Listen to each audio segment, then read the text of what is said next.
Selamat pagi Bapak Ibu Saudara, semoga Bapak Ibu dalam keadaan sehat. Di hari ini, hari Rabu 13 Juli 2022. Seperti biasa dari Bukit Sian Makale, kami akan menyampaikan firman Tuhan. Bacaan harian Gereja Toraja untuk hari ini Matius 25. Matius 25 ayat 31 sampai 46.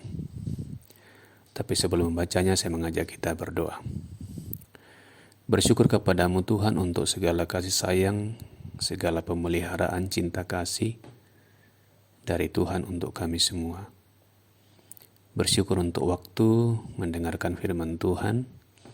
Kiranya oleh Roh Tuhan sendiri kami ditolong, kami dipimpin, disertai memahami firman Tuhan, dikoreksi oleh firman Tuhan, sehingga kami benar-benar menjadi orang yang beriman, bukan hanya dalam hati pikiran tapi juga dalam perbuatan. Berbicaralah Tuhan, kami siap mendengarkan. Dalam nama Tuhan Yesus kami berdoa. Amin. Matius 25 ayat 31 sampai 46. Apabila anak manusia datang dalam kemuliaannya dan semua malaikat bersama-sama dengan dia, maka ia akan bersemayam di atas tahta kemuliaannya. Lalu semua bangsa akan dikumpulkan di hadapannya dan ia akan memisahkan mereka seorang daripada seorang, sama seperti gembala memisahkan domba dari kambing. Dan ia akan menempatkan domba-domba di sebelah kanannya dan kambing-kambing di sebelah kirinya. Dan raja itu akan berkata kepada mereka yang di sebelah kanannya, "Mari, hai kamu yang diberkati oleh Bapakku. Terimalah kerajaan yang telah disediakan bagimu sejak dunia dijadikan. Sebab ketika aku lapar, kamu memberi aku minum. Ketika aku haus, kamu memberi aku minum. Ketika aku seorang asing, kamu memberi aku tumpangan. Ketika aku telanjang, kamu memberi aku pakaian. Ketika aku sakit, kamu melawat aku. Ketika aku dalam penjara, kamu mengunjungi aku."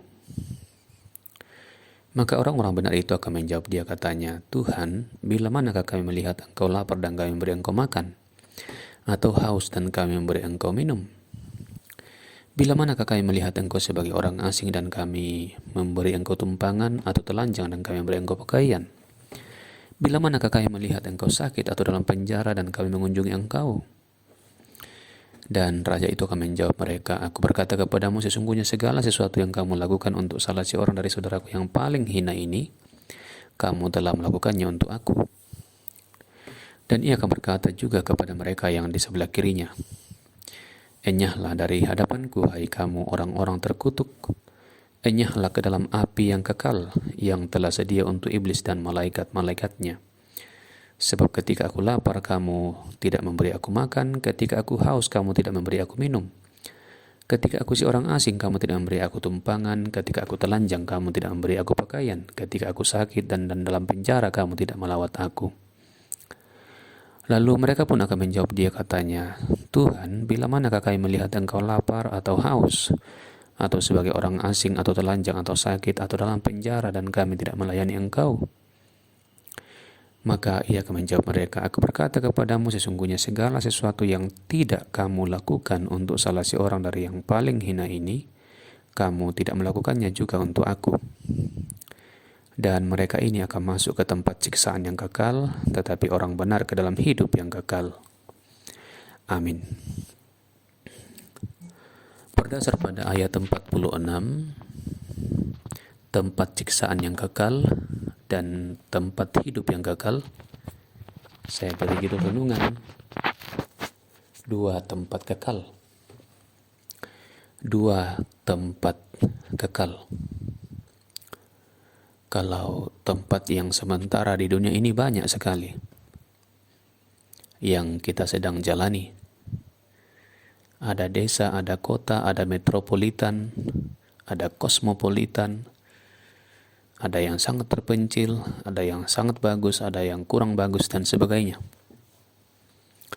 Jadi banyak sekali model-model tempat di dunia yang sementara ini kita bisa berpindah dari satu tempat ke tempat yang lain. Kita bosan di satu tempat, bisa pindah ke tempat yang lain lagi. Bosan lagi, pindah lagi. Itu bisa terjadi. Tergantung dari kemampuan kita masing-masing. Tetapi Bapak Ibu, ada satu tempat yang tidak bisa kita lagi pindah-pindah, tidak bisa lagi sesuka hati,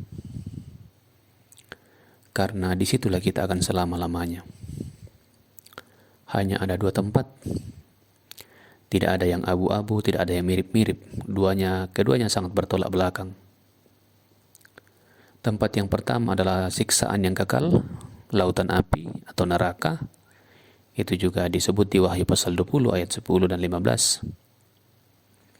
Dan tempat yang kedua yang sangat berbeda, sangat bertolak belakang adalah langit yang baru, bumi yang baru, sorga, tempat hidup yang kekal bersama dengan Tuhan. Tentu sebagai orang beragama, tentu kita mau tempat hidup yang kekal. Tentu kita mau. Dan untuk itulah Yesus datang ke dunia untuk memberi tempat itu, supaya manusia yang percaya tidak binasa, Yohanes 3:16, supaya manusia yang percaya tidak binasa, tidak masuk di tempat yang siksaan yang kekal. Itu ayat yang harusnya dihafal oleh seluruh orang Kristen, Yohanes 3:16, karena begitu besar kasih Allah akan dunia ini, sehingga ia telah mengurniakan anaknya yang tunggal, supaya setiap orang yang percaya tidak binasa, melainkan beroleh hidup yang kekal. Jadi siapapun yang percaya kepada dia tidak binasa, dia tidak masuk di siksaan yang kekal, melainkan beroleh hidup yang kekal. Itu jaminan dan kepastian dari Tuhan Yesus sendiri. Dia bisa memberi kepastian karena dia Tuhan, dan dia datang untuk memberi kepastian. Tidak lagi mudah-mudahan, tidak lagi semoga, tapi memberi kepastian. Tetapi siapakah orang yang percaya itu? Tentu yang tidak percaya sudah jelas tempatnya. Tapi siapakah orang yang percaya itu? Orang yang percaya itu bukan hanya percaya di mulut, bukan hanya percaya di pikiran, atau juga bukan hanya percaya di hati kalau memang dia mengatakan dia percaya di hatinya. Orang percaya itu adalah orang yang totalitas percaya. Tuhan Yesus sendiri mengatakan di Matius 7 ayat 21, bukan setiap orang yang berseru kepadaku Tuhan, Tuhan akan masuk dalam kerajaan Allah, melainkan mereka yang melakukan kehendak Bapa-Ku yang di sorga. Melainkan mereka yang melakukan. Jadi kepercayaan itu tidak hanya hidup di mulut, di pikiran atau di hati, tapi juga yang melakukan secara real. Atau di sudut Yakobus, Tuhan mengatakan melalui Yakobus, iman tanpa perbuatan adalah mati. Jadi sesungguhnya iman itu terbukti melalui perbuatan. Itu dua hal yang tidak bisa dipisahkan. Apa yang ada di hati, di pikiran, di mulut, itu hidup di perbuatan, di tangan. Istilah yang biasa kita gunakan head, apa yang ada di head, knowledge, apa yang ada di heart, keyakinan, dan apa yang ada di, itu terbukti melalui hand, melalui perbuatan kita, tangan kita, dan juga menjadi habit, kebiasaan kita. Nah, contoh konkret itu dijelaskan oleh Tuhan Yesus dalam bacaan kita. Ketika dia datang dengan segala malaikat-malaikatnya, dulu di atas tahtanya, dia akan memisahkan antara kelompok kambing dan kelompok domba. Dua hal yang sangat mudah untuk dibedakan. Domba sangat mudah dibedakan dari kambing. Demikian juga dengan orang yang percaya dengan sungguh-sungguh dan orang yang tidak percaya dengan sungguh sangat mudah dibedakan. Pembedaannya jelas. Apa yang mereka lakukan kepada orang-orang yang hina, orang-orang yang miskin, itu bukti bahwa mereka orang yang beriman, karena Tuhan Yesus datang untuk menolong yang miskin, untuk peduli dengan yang miskin. Tapi kalau mereka bisa melakukan tapi tidak melakukan, itulah kelompok kambing, kelompok orang-orang yang percaya di mulut tapi tidak percaya di tangan, tidak melakukan apa-apa, padahal mereka bisa melakukan apa-apa. Jadi sekali lagi, dua kelompok ini akan sangat mudah dibedakan. Dengan demikian, Bapak Ibu Saudara, menjadi Kristen belum tentu memperoleh keselamatan. Makanya Tuhan Yesus dengan tegas mengatakan, bukan setiap orang yang berseru kepadaku Tuhan, Tuhan. Karena iblis pun percaya bahwa Tuhan itu satu. Itu disebut di kitab Ibrani atau kitab Yakobus. Iblis pun tahu hal itu. Tapi bedanya adalah perbuatan. Bedanya perbuatan orang percaya dengan iblis adalah di perbuatan.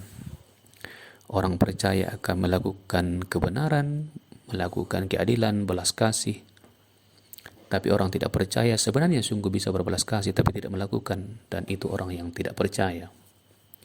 Kita masuk di kelompok mana, Bapak Ibu Saudara? Yakinkan kita, diri kita masing-masing bahwa dunia ini tempat sementara saja, sangat sementara, tapi di dunia tempat yang sementara ini kita mempraktekkan iman kita. Dan apa yang kita praktekkan di iman kita, lakukan, buktikan di iman kita, itu akan menentukan di mana posisi kita dalam kekekalan. Apakah kita di lautan api, siksaan kekal selama-lamanya, atau di hidup yang kekal bersama dengan Tuhan. Mari buktikan iman kita melalui perbuatan, berbelas kasih kepada sesama yang miskin menderita. Tunjukkan, buktikan iman kita bahwa kita percaya kepada Kristus dan melakukan kebaikan. Terpujilah Tuhan, kiranya Roh Kudus menolong kita senantiasa. Kita berdoa. Terima kasih firman Tuhan hari ini mengingatkan kami lagi betapa sementaranya dunia ini, dan Tuhan menyediakan tempat yang kekal. Kami merindukan tempat yang kekal, hidup bersama dengan Tuhan selama-lamanya. Kiranya Roh Tuhan sendiri menolong kami untuk hal ini, menghidupi iman kami dalam kata, pikiran, sikap, dan perbuatan. Tuhan Allah kami, berkati gerejamu terus dibarui, terus disadarkan untuk membuktikan iman dalam hidup sehari-hari, dan menjadi berkat bagi dunia ini, menjadi penolong bagi dunia ini.